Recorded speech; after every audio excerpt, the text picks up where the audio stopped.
Most people are addicted to controlling how they come off, what they're saying, what they're thinking, how they're acting, their body language, their attire, the presentation that is you, in order to get people to like you and approve of you. This is the default for most people. We hide what's going on inside. We hide who we are, our personality. We hide our confidence in order to fit in. And we think that by doing so, we will appear confident. But it actually does the exact opposite. People see through this. People are not that gullible. They are gullible in many other ways. But when it comes to just, as cheesy as it sounds, energy or feeling what you are feeling, we are not that gullible. We are all pre-verbal beings. Guess what? Back in the day before language, you could communicate. As a kid, when you're born, do you know how to talk? Yes, no, write out your mom like, hello, a little tight. No, you come out and you first learn through feeling. We learn through feeling. And we are very attuned to this deeper layer of communication. It's the same reason why if you're sitting next to someone who's very stressed, you're going to feel that. You're sitting next to someone who's very angry, you're going to feel that too. You're sitting next to someone who is micromanaging what's going on, how they appear, how they act, you're also going to feel that. And not only does that make you feel terrible inside because you are betraying yourself, but you will appear very low confident and weak and manipulative in the eyes of others. So, a lot of you trying to improve yourself or be confident or believe in yourself, one starts in here, meaning I'm going to stop betraying myself. Why do that? Now, here's the other thing. Well, what if then people disapprove of me? What if people judge me? Well, that there, number one, what's so bad about that? And two, stop being the thought police for who you are. Think about it. Why are you trying to control what people can think or say about you? It's funny how everyone's like, I want free speech, freedom of speech, no thought police, just anyone, express your opinions. But now when it comes to me, I only want positive thoughts. I only want compliments. I want no judgment, no disapproval. What? Don't be the thought police of you. So what if people disapprove? So what if people judge? What's so bad about that? Can't people have the freedom of thinking and speech when it comes to you? What if someone's like, you suck? Can they not have the freedom to think that? Yes? No? Yes. Yeah. Does it say anything about you at a core? No. One, they don't know you. Only you know you. Their opinion, for the most part, is projection and speculation.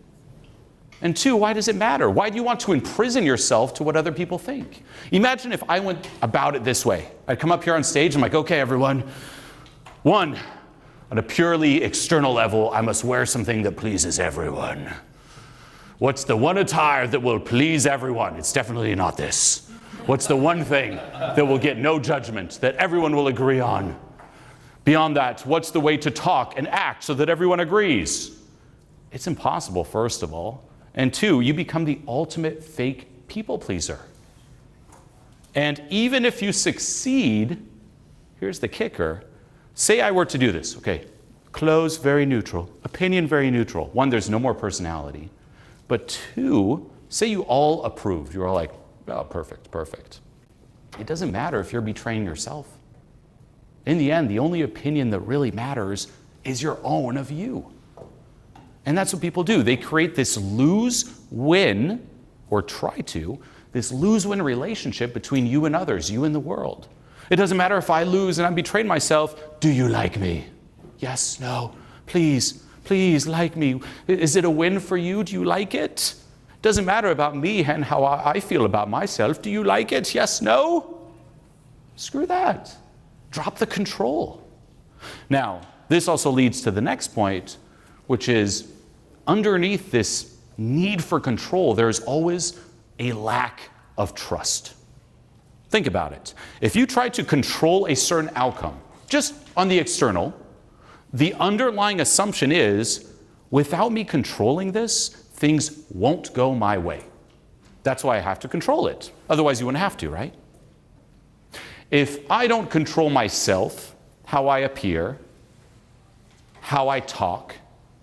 Are you okay? I thought you were like like jiggling under the table. I'm like, what's going on there? Like, I looked twice. I was like,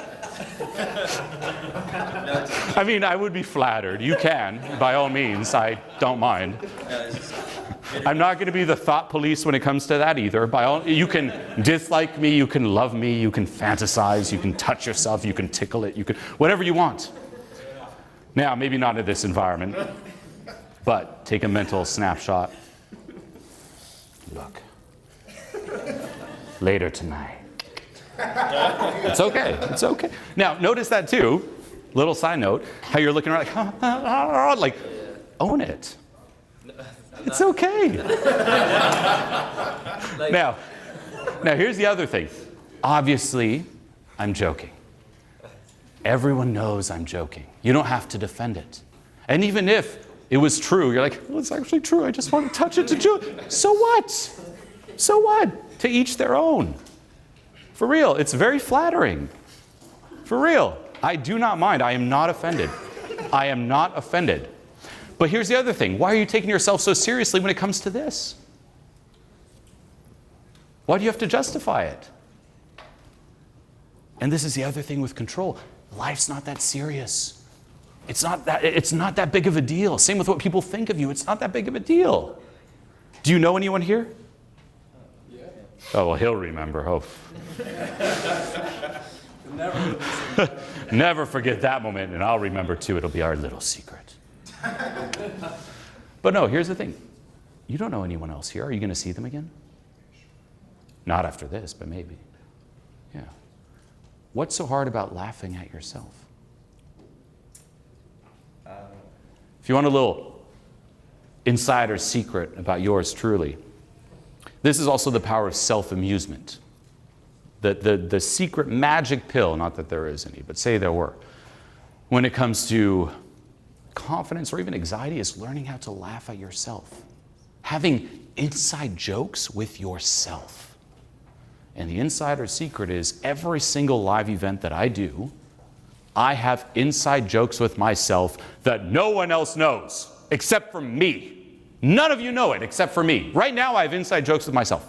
And I'm laughing on the inside at those jokes, and only I know them. And because I'm laughing on the inside, I feel good. And because I feel good, as we just talked about, what you feel other people feel, it transfers on through the speech onto you, and you feel good too. So learn to laugh at yourself. Now, what are those inside jokes, you might ask? Well, one is this. The sunglasses. I get comments quite a lot saying, why is he wearing sunglasses? Especially when he talks about being real. Because it's funny. Do you not realize how funny it is that I rock up here hiding my eyes saying, authenticity, be real, drop the front, while wearing sunglasses? Do you not think I know? It's hilarious to me. That's an inside joke. The same with the clothes. It's an inside joke. The same with certain points that I talk about. There are so many inside jokes there. Have them with yourself. Why get so zoomed in and like so serious? Oh no, what they think, oh no. Life's not as serious as we make it out to be. Laugh a bit, relax a bit. Same with control. Oh no, everything's a big deal, it isn't. Yes, there are certain things that are, but what people think of you, it's not. It should be funny. You should find yourself funny. You should learn how to self-amuse. You should learn how to do things, say things, where you are also laughing at yourself on the inside. That's when life gets peachy. That's when life gets jolly. And embrace it. And embrace the cringe too. Part of the cringe, and this is the thing, self-amusement or laughing at yourself, like a lot of that comes from being willing to go into the cringe and even embarrass yourself. Those are a lot of the epic stories, by the way. You want to be someone filled with epic stories, embarrass yourself more. On the flip side too, you want to succeed more, embarrass yourself more. You're not embarrassing yourself, you're not pushing outside of your comfort zone enough. You're playing too small. You're hanging on to this thing you don't even like, or you wouldn't be here. And the thing with breaking out of your comfort zone, it's not expanding your comfort zone, it's breaking it. If you are trapped here and you want to go there, you're not going to gradually expand it. You got to shatter this. How are you going to shatter it? By going against your go-to way of being. Hey, it's the good old definition of insanity, doing the same thing over and over again, hoping the outcome will change. It won't. If trying to control led you here, might as well drop it. But then I don't know what will happen. Well, yeah, but it can only be better than this. Right? And this is also part of the journey. It's being willing to drop the known, which might not be pleasant, and having faith that when you break it, you will eventually get to the other side. People aren't willing to do that. They aren't willing to risk and jump into the unknown because once more, there's a lack of trust. Trust that if I don't meddle, life will get me. And this is where you got to dive deep and also introspect and ask yourself, when did I stop trusting life? When did I stop trusting other people? Where did this come from? When did I start assuming that life is against me unless? When did I start assuming that people will judge me unless? Even deeper, when did I start assuming people will betray me unless? Now, this doesn't mean do a full 180 and be blindly trusting of everyone. Of course not. But there's a difference when you're acting out of choice versus obligation. You can be aware, okay, how do I feel about this person? Sketchy, yes or no. But you're in control versus it controlling you, where you just can't drop it. And that's most people. They can't drop it. They can't just relax, be themselves. Here's what's up. I'm going to trust myself in the moment that what I'm going to say is what I'm going to say, and it's good. I'm going to trust that without trying to be cool, I'm going to be cool. Why do you need to rely on control? Drop it. And this is why you hear me talk so much about letting go. Let go of the need to control. Let go also of the need for approval. All that stuff is really blocking you from your ideal life and ultimately a fulfilling and peaceful way of being. And I'm not saying this as someone who is above it. I've done a lot of progress. I'm not perfect. I still fall into it myself, to be clear. And I was very, very stuck in this back in the day, 10 years ago or so, where, back in 2010, when I first started speaking, I was very much in control. I'd come up in front of an audience like this, and I wouldn't be wearing this. I'd be wearing the most, you could say, fit-in attire, which was black pants and a black collared shirt, every single event. And it was the same shirt, and I wouldn't wash it, and I know, but I was young. For real, that was my go-to attire. And I'd go up in front of audiences, and every single time it was stressful before. I would need to warm up before. Like I had my pre-going up on stage routine, which in hindsight, what? Like I'd be, okay, pump up the music. Here we go. You can do this. Battle the beast. The audience is the beast. They will like you. Make them like you. Here we go. And the whole vibe was dominate the audience. Not in a negative way, but in a way where I assumed you didn't like me. And I assumed that I had to prove you wrong.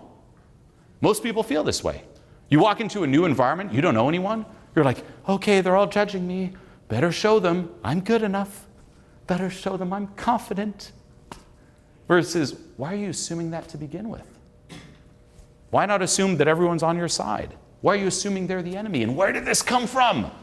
And there's a total shift in the vibe where, again, being very modest, nowadays, and I'm not perfect, but for the most part, if I walk in front of a crowd, I don't need to warm up. I don't need a little warm-up routine. I don't need to build momentum. A lot of speakers will do this too, where they're like, okay, let me warm up a bit. I'm going to walk the crowd a bit. I first saw Russell Brand, funny enough, do this. And I used it back then when I relied on momentum. It was a small private show in LA. This is 2013, I want to say.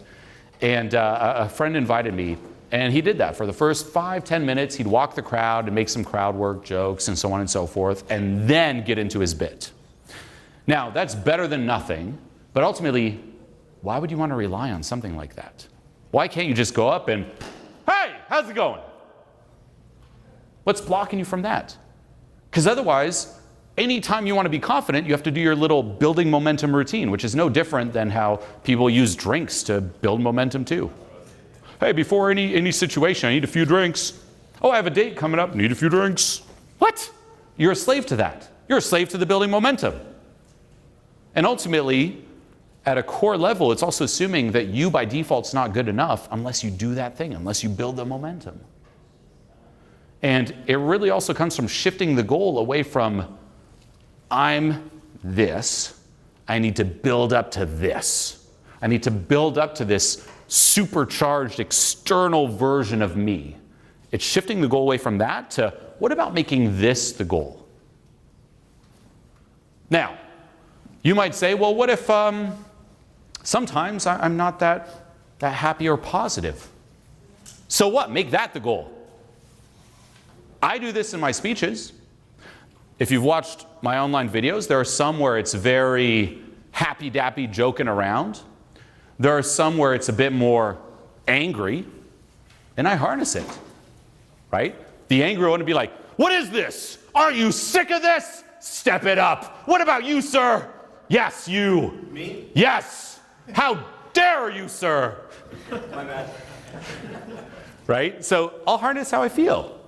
Same thing, if I'm feeling a little down, I'll harness that too. But what about, hey, instead of trying to be this, turn it around and own this.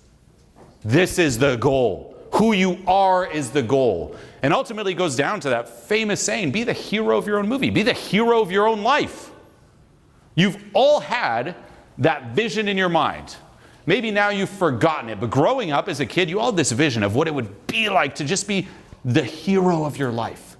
That's why we watch movies. We're inspired. We see ourselves in the characters of the movie. We see ourselves in the people who overcome it, who have the same obstacles and resistance as us, and they break through, and we clap, yet we never do it ourselves. This is another good test. If movies are more exciting than your life, you're doing it wrong. Wake up. And ultimately, make that younger you proud. We always talk about you on your deathbed, and that's important too. But make that younger you as a kid dreaming about life. You're in this crazy thing. There are many opportunities. You can be whatever you want. Do it. For real. You know, funny enough, I'm not big into video games, even though I use a lot of video game examples. But a week ago, maybe a little less, but I want to say a week, after watching a South Park episode, I started playing this game called Baldur's Gate 3. I know nothing about it. I know nothing about role-playing games, but I got it. And it's a fun game where you roll dice and things happen on the TV. So you don't actually roll dice, and who knows if it's rigged. But it's a great game. And it's a role-playing game where you pick your character. It took me an hour to pick my character because I went through all the different looks and genders and this and that. And I was like, finally you. And it's exciting, and people love this game to the point where it was in that South Park episode. Why is that? Because it's an open world role-playing game where you can be whoever you want, and there are a million opportunities and twists and multiple choice answers that dictate the direction of the story, so on and so forth. And people are obsessed with this game. Yet, think about it. That's life. Why is that so exciting? There's life. Same with life. Pick your character. Today I'm this. Tomorrow I'm doing a speech in Houston. It's going to be very different. Same with your goals, the directions you want to go in. In a video game, I'm going to explore this city. Go explore a city in real life. Be that hero. Don't worship someone in a little TV screen. You should look at yourself and be like, yes, we got this. We're doing it. We're milking life for what it's worth. What if life was Baldur's Gate 4? This is life. What if life was GTA 20? This is life. Live it. This here is me in my own video game movie where its character goes into seminar room and talks about the meaning of the game that he's playing. And that's what's going on. For real. And then up here on stage, I have many options where it's like, pick your selection here. 1 is be silent. 2 is yell at the crowd. 3 is make a joke. 4 is talk about the meaning of life. I'm like, this one. Then multiple choice next. This one. Roll the dice. Guess. That's life. Now, once more, the big criticism is, well, in a video game, you know, you can't die. I mean, yes, you can, but it's different. And 2, a video game's not as serious as life. But this goes back to, why are you making life so serious? You're only here for such a short period of time. It can feel like a long time, yes. But if you think of it, you're not alive that long. Time flies by. And here's the other thing. The more you just get into what we call this derp state, which is most people, sadly. I remember experiencing this when back in the day I'd had jobs I didn't like. I'd go to work, and to make the day go by faster, I would try to just numb myself mentally. People do this with life. And you can audit how authentically you are living by how many core memories you have. Let this land. I watched this movie recently with my daughter called, I'm forgetting it, Inside Out. And it's the workings of the mind and emotions, and the different emotions are different characters through the eyes of this little girl. And they store these core memories, which are memories that you remember years later, right? These big ones that really affect you. And we all have some during our childhood, but as we grow older, if you go into this kind of derp state, you don't have any, or very few. If you reflect on the past 1, 2, 3, 4, 5 years, how many of those key moments stand out? And if it's not many, you're too much in the derp. You're not at the cause enough. You're just numbing yourself, waiting for this thing to end, versus, hey, it's going to end soon enough. Let's milk it. Let's go all out. Let's stop waiting for that magical moment, which once more we are also conditioned to believe in with all these movies. Once I get to my happy ending. Hey, your happy ending is called death. That's your happy ending. There is no happy ending. And there is no moment where all your ducks are aligned in a row and everything's finally in its place. You do that, poof, one duck falls down. There's always things to fix, things to work on, chaos. That's also part of life. That's part of the video game. What if you finish the video game, you're like, okay, now everything's fine. Boring. You want the chaos, you want the challenges. So it's all about, once more, taking the same with, I want to be this, make this the goal. I want to reach the finish line, place it behind you. What if your happily ever after started now? Think about it, right? In those movies, you know, you see Little Mermaid, right? Ariel with Prince Eric, they kiss and they leave on the ship and live happily ever after. But what happened the next day? They got into a fight. The day after that, he cheated on her with his sister. There is no happily ever after. There's chaos. It's a mess. And you roll with it. And that's what makes it juicy and peachy and exciting. For real. So honor, once more, that younger you. What would you look like being the hero of your own movie? Not changing who you are, embracing who you are. And really sit down and think about it. What would that be like? I actually remember having conversations like this when I was younger. I had a pet bunny. It was a dwarf bunny. A lion head, I think, in English. My sister got, and he didn't like my sister. He was gay. For real. He would try to fuck my hand. And he only liked me. He liked no one else, just me. That's why I can say it. And he would bite anyone else. There was actually a neighbor kid who watched it. He bit the kid through the finger, where there was like almost black blood coming out, had to go to the hospital. Viciously bite anyone else except for me. Why? It's called high vibration. And no, I'm just kidding. But I loved this bunny to death, my first love. And I remember having those conversations as a kid in Switzerland in the middle of I grew up on a farm town, a small town of 650 people. And this is before I moved to LA, before anything happened. And I would fantasize about one day, you'll see, like holding this bunny, he's like trying to just fuck my hand. I'm like, you'll see, do it. It's worth it. Take your joy. And it sounds weird, but every now and then I think about this bunny rabbit. I put my hand out and think about what it felt like, and I look at him and I'm like, I made you proud. I did. What's your version of that? I also think of my grandfather. He's French.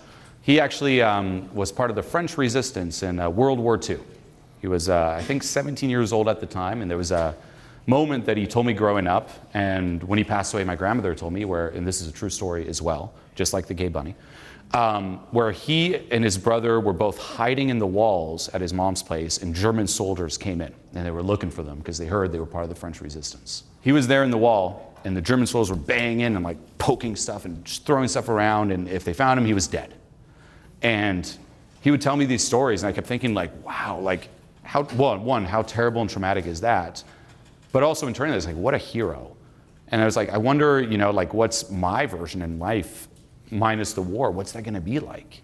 And and I don't know what I believe in after death, but say he was looking down or I were to see him again, it's like, would I have such an epic story to share with him? And I keep that in mind. It's not the main thing that runs me. You don't want to live in a reaction to that. But I feel like at this point, yes, I do. And so should you. 1, to your younger self. 2, if you fast forward to you on your deathbed, not just looking back at your life, but say people came up to you, would you have some of those epic stories to share? And part of an epic story also means challenges. And going through that. And we try to avoid it. We try to, safe space this, safe space that. And yes, there's times for that where it's very helpful to put a boundary. But for the most part, like, life's not comfortable. None of us survive. We try so hard. We don't survive. We all die. You're born into this crazy environment where most things out here are there to kill you. And they will. And this is where you must trust and let go of control and embrace the mess and embrace the ride and ultimately say, hey, it's a video game and it's an action-packed video game. Let's not make this the boring video game where I just hide in the corner and wait to die. I don't want to just be existing till death. I want to be living. I want to look back at my life and have many core memories. I want to look back at my life and say, hey, I stayed true to me. Because in the end, what's more important than that? For real. And here's the beauty too. When you stay true to yourself, when you honor yourself, even deeper, when you let go and start actually loving yourself. And self-love isn't something you do, by the way. Self-love is the removal of self-hate. It's the default. You love yourself by default. But you got programmed in all these different viruses saying you're not good enough, you need to be more, you need to do more, you need to accomplish more. Let go of that. For real, if someone's like, how do you love yourself? Let go of self-hate. It's not affirmations. Those can help at times, though. It's not self-love practices, which also can help, because even underneath those, what's it assuming? That without the affirmations, without the practices, I hate myself. So I need to battle the self-hate doing this. If you love yourself, you don't need to say, I love myself, I love myself, I love myself. It's just there. Right? Yeah, if it's something you just know at a core, as I always joke, do you all know how to go to the bathroom? Yes? No? No.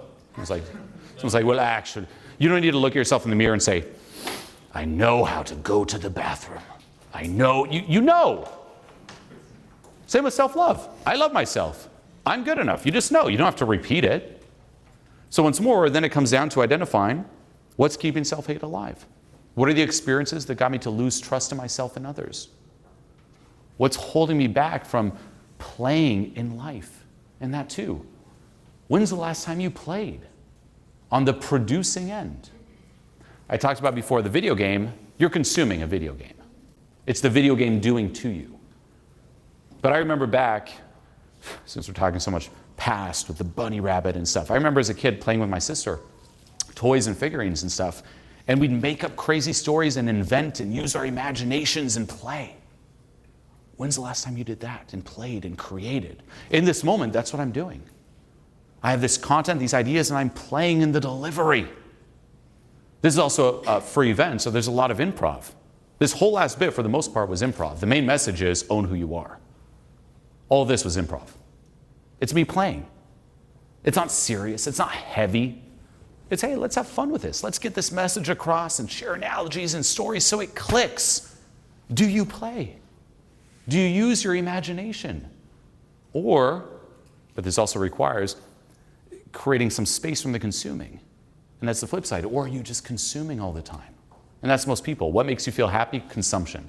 If I consume a good movie, if I consume good music, if I consume travel, if I consume people telling me stuff, if I consume food, if I consume drinks, if I consume... What about you? And this also requires creating some windows of boredom in your life. in that boredom comes the inspiration to use your imagination. Right? If we rewind time to, say, my grandfather, before the war growing up, there was no computers, TV, PlayStation, so on and so forth.